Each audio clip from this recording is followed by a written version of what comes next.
performed it by example. Abdullah ibn Mubarak had performed the Hajj several times. Every year he keeps performing the jihad to uplift the banner of Islam. At the same time, year after, he will be performing the Hajj. In one of those days or years that he intended to perform the Hajj, then something happened. There was that widow, mother of orphans, sifting through the trash to get some food for her children. When this came to the knowledge of the Abdullah ibn Mubarak, he was astonished, dumbfounded. He regretted that how can he go to Hajj when people cannot even afford a loaf of bread? So he directed all his resources that year that he has earmarked for Hajj to be given to that orphan, mother of the orphans. He did not go to the Hajj. He could have done go to the Hajj, but there was urgent need to feed the poor in the cause of Allah subhanahu wa ta'ala, seeking the pleasure of Allah subhanahu wa ta'ala. And when those who went to Hajj that year came back, they went straight away to Abdullah ibn Mubarak. They thanked him for his magnanimity and generosity. This is a trailblazing example that needs to be followed. I know that anyone who goes to Hajj, when he comes back, he continues to go back again. He dreams, he makes plans to go back again, because nothing can quench the thirst of a Muslim in terms of being on the Hajj grounds to perform the Hajj. Because the spiritual achievement, the spiritual acquisition of Hajj are uncountable. Being blessed by Jannah and having some gains coming from trade, mutual trade among believers. Therefore, brothers and sisters, we are saying that Al-Hajj, once you have the wherewithal, Allah gives you the provisions. The first thing that you have to think of is what? To go to the Hajj. Because as they say, Al-Aslu fil awamir al-fawr. In other words, if you are commanded by Allah subhanahu wa ta'ala, the commandments of Allah subhanahu wa ta'ala must be discharged and carried out immediately without any delay. Unless there is a delil or evidence that says otherwise, that suggests doing it lately or postponement. Other than that, once you get your wealth that can take you to Hajj, the next project or the immediate project will be that you go to the Hajj without any delay. That is the ruling of our Rasul sallallahu alaihi wasallam. These blessed moments, these days, are packed with tremendous reward. In the words of our Rasul sallallahu alaihi wasallam, ما من أيام العمل الصالح فيها وفي رواية فيهن أحب إلى الله من هذه الأيام العشر. There's no day in which righteous deeds are most rewarded than in these days, these 10 days. And there's no question that fasting is also considered as what? Righteous deeds. So it is not just fasting, but you have to magnimize your feeding, your charities also. Either charities to the Masjid, charities to those who are in need, charities in the cause of Allah subhanahu wa ta'ala are all considered to be righteous deeds. And they are all multiplied by Allah subhanahu wa ta'ala. Not even the days of Ramadan. There's no day that can even come close to the days enshrined by Allah subhanahu wa ta'ala in the first 10 days of this Dhul Hijjah. But here is one point. We contend that on the 10th day of Dhul Hijjah, if we intend to fast, we don't go with fasting, because even though some may go with it, but we don't encourage that we fast on the day of Eid, because of this powerful hadith narrated by Abi Sa'id al-Khudri radiyallahu anhu. Naha Rasulullah sallallahu alaihi wasallam an siyam yawmain al-fitr wal-nahr, yani al-adha. Our Rasul sallallahu alaihi wasallam had forbidden fasting on these 2 days, the Eid of Fitr and the Eid of Adha. Therefore, we are saying that this is a time when we shall maximize all our efforts to do our best to please Allah subhanahu wa ta'ala by carrying out variety of good deeds, and not let these moments pass by or slip by. May Allah make it easy on all of us. أقول قولي هذا وأستغفر الله العظيم لي ولكم ولسائر المسلمين من كل ذنب فاستغفروه إنه هو الغفور الرحيم.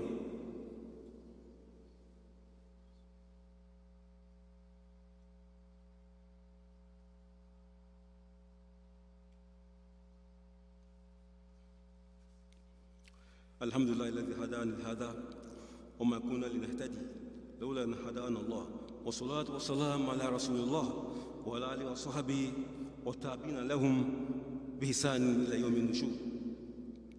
Brothers and sisters, we are back again.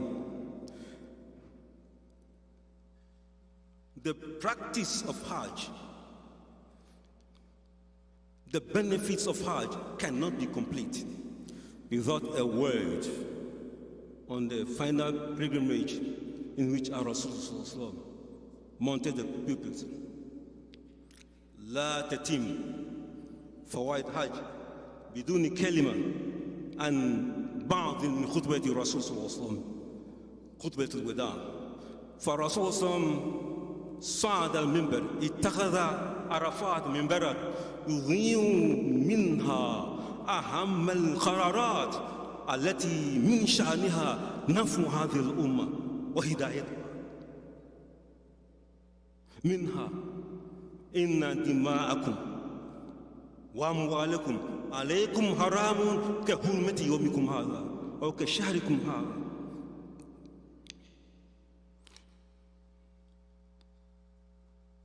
وأنكم ستلقون ربكم فيسألكم عن أعمالكم. We cannot be unaware. We cannot afford not to internalize aspects of this khutbah. This aspect concerns the fact that our Rasul also is saying that your blood, talking to the Muslim Ummah, your blood and your wealth, properties are forbidden unto you. لا ترجعوا بعدي كفارا يضرب بعضكم رقاب بعض. Do not go back from this moment, slashing the throats, slitting the throats of others. وشيء يوسف له في يومنا هذا أن نرى دماء المسلمين يستحيلها بعض المسلمين. Is it not true that the blood of Muslims today is being spilled by Muslims? Muslims are spilling the blood of Muslims. And hypothetically, metaphorically, Muslim blood today is flowing like the tributaries of the Mississippi.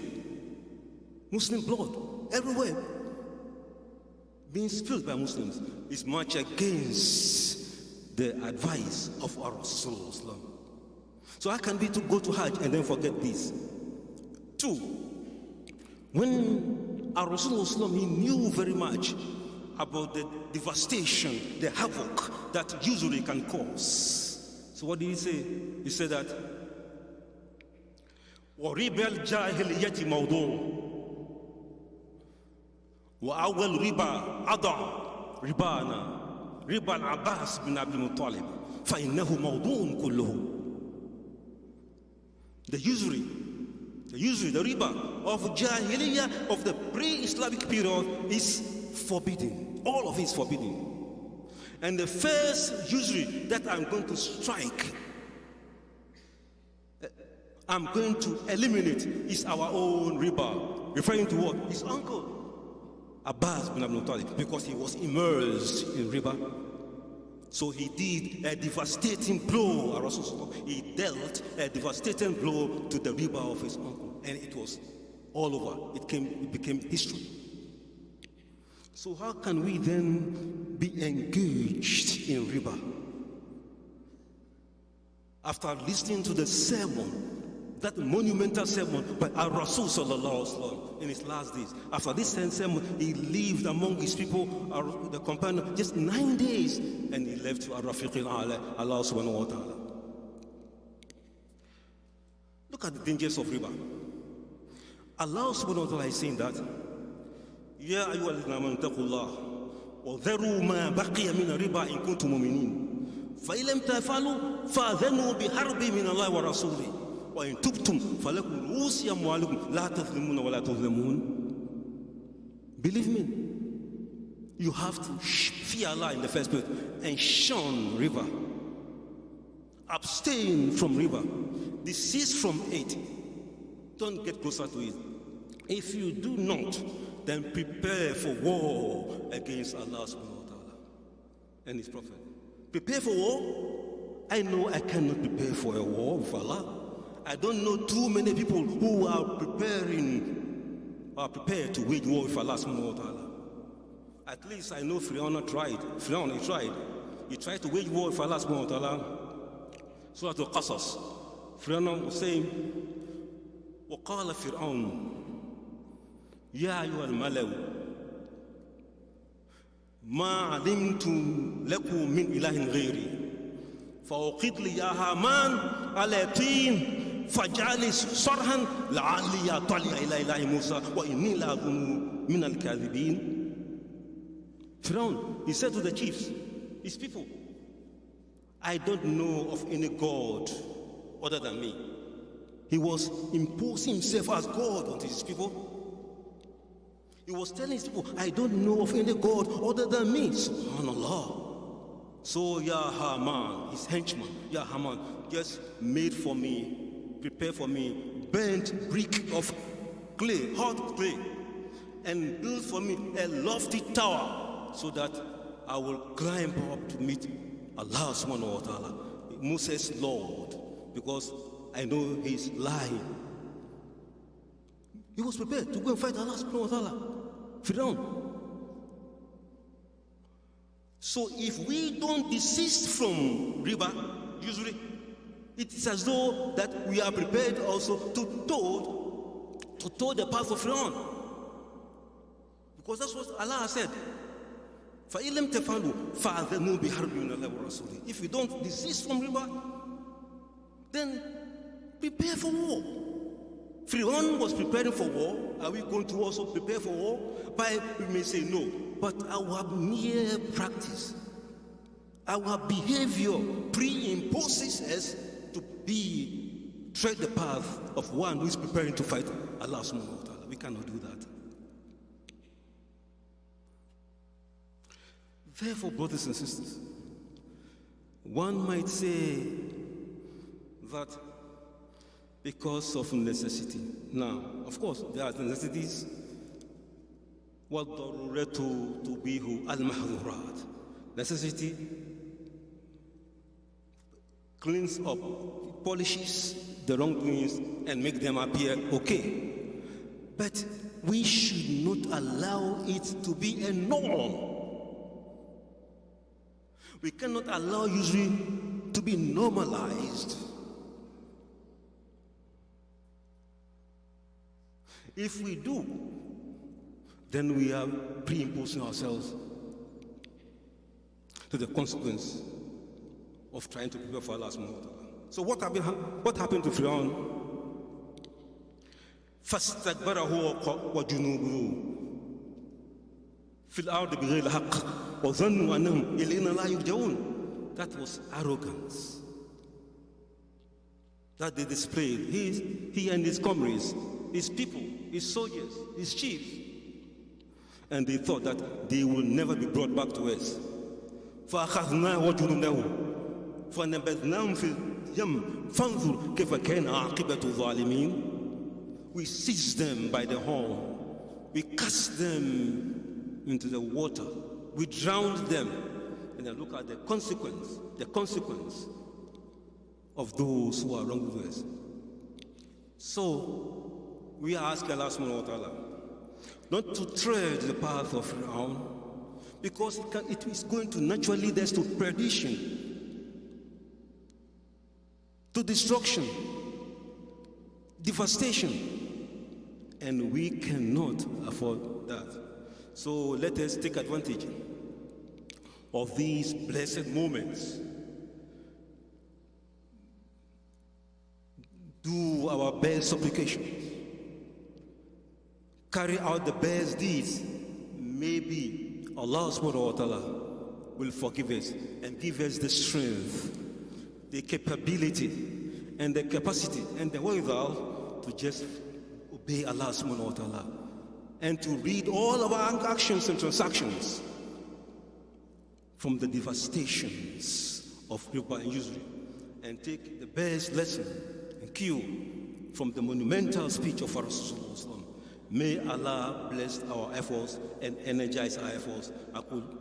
أقول قول هذا وأستغفر الله العظيم الجليل ولكم ولسائر المسلمين كنتم من فاستغفروه ربنا آتنا في الدنيا حسنة وفي الآخرة حسنة وقنا عذاب النار اللهم إنك عفو تحب العفو فاعف عنا اللهم إنك عفو فاعف عنا سبحانك اللهم وبحمدك أشهد أن لا إله إلا أنت سبحانك اللهم وبحمدك أشهد أن لا إله إلا أنت نستغفرك ونتوب إليك سبحان ربك رب العزة عما يصفون والسلام على المرسلين والحمد لله رب العالمين.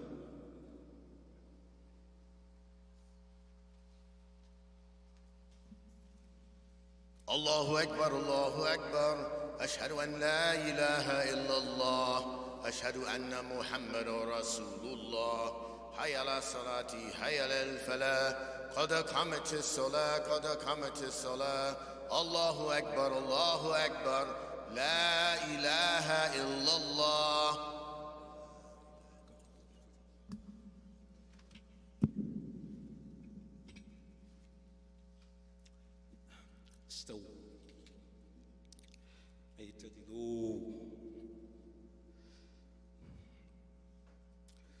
Please fill in all the gaps.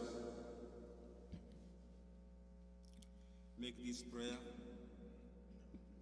as though it is your final salah. Make this salah as though it is your final salah. Sallu salatan wadin. Allahu Akbar.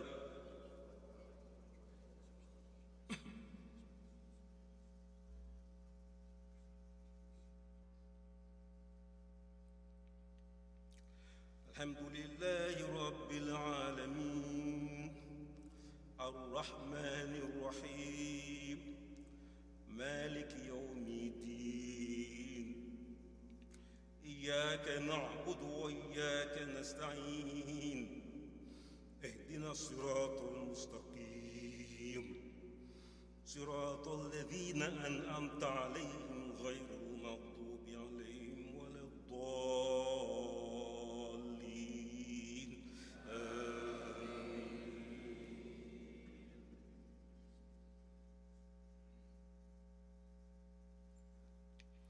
إذا جاء نصر الله والفتح ورأيت الناس يدخلون في دين الله أفواجا فسبح بحمد ربك واستغفره إنه كان توابا. الله أكبر.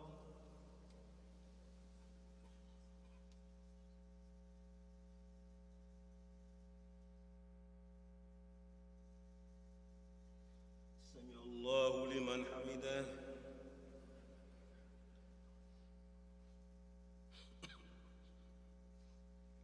الله أكبر.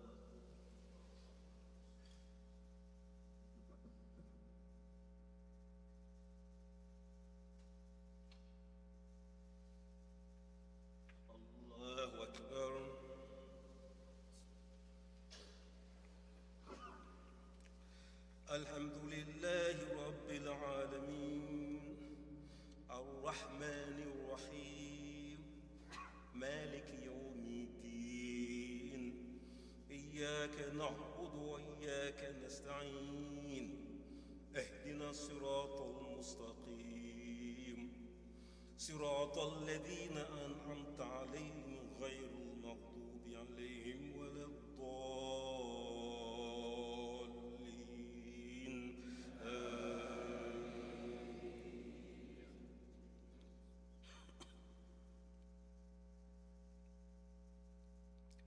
إنا أعطيناك الكوثر فصل لربك وانحر إن شانئك هو الأبتر الله أكبر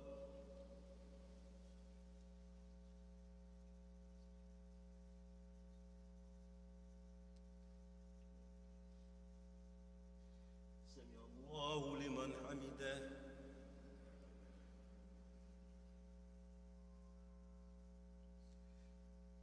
الله أكبر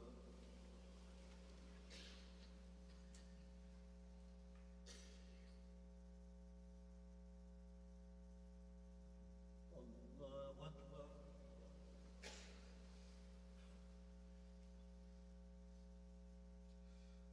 الله أكبر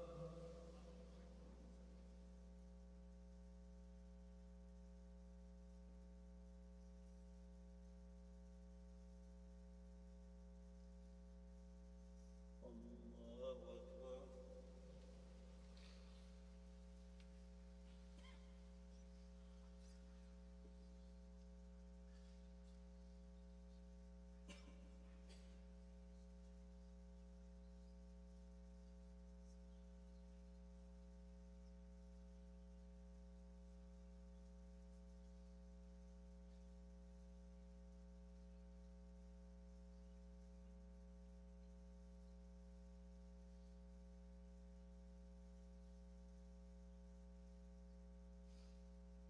السلام عليكم ورحمة الله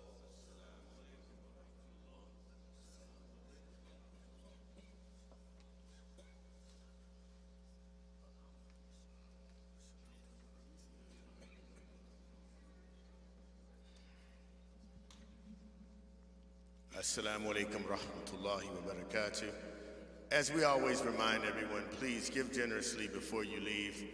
Please, inshallah, and keep in mind this is your masjid. So we take care of the masjid, Ikhwan. The air conditioning, the lights, everything. Please give generously. And also for the Children's Academy, the summer academy for the kids, make sure that you give for that as well. And may Allah bless and reward all of us. Assalamu alaikum rahmatullahi wa barakatuh.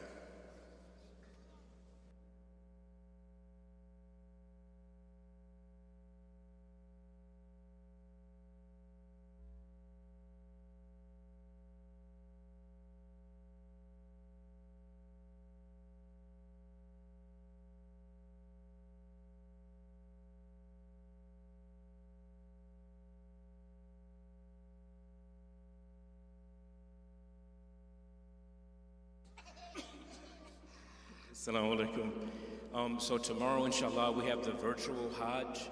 That starts at 10 a.m. and that goes to maybe 12:30 p.m. in the afternoon.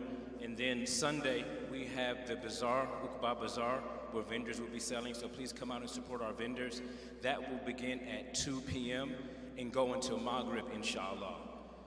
So next week, inshallah, the Eid prayer will, inshallah, be Saturday. That will start, the Khutbah will start at 9 a.m., inshallah. We will have a program including breakfast and treats for the children. That will go on until about 12 noon. At 4 p.m. on Saturday, next Saturday, we will also have a barbecue and festivities, games and things to celebrate the Eid for the children. That will reconvene at 4 p.m. and that also will go to Maghrib. That's next Saturday. So we have a full day plan for the family. If you'd like to attend next Saturday here at Masjid Uqbah, we'll also have on next Sunday, we'll have a barbecue, a picnic at a park that's maybe 2 or 3 miles from here. And we'll announce that as well, inshallah. So we'll keep announcing this during the week, but this is your first exposure to the information. Thank you. Assalamu alaikum.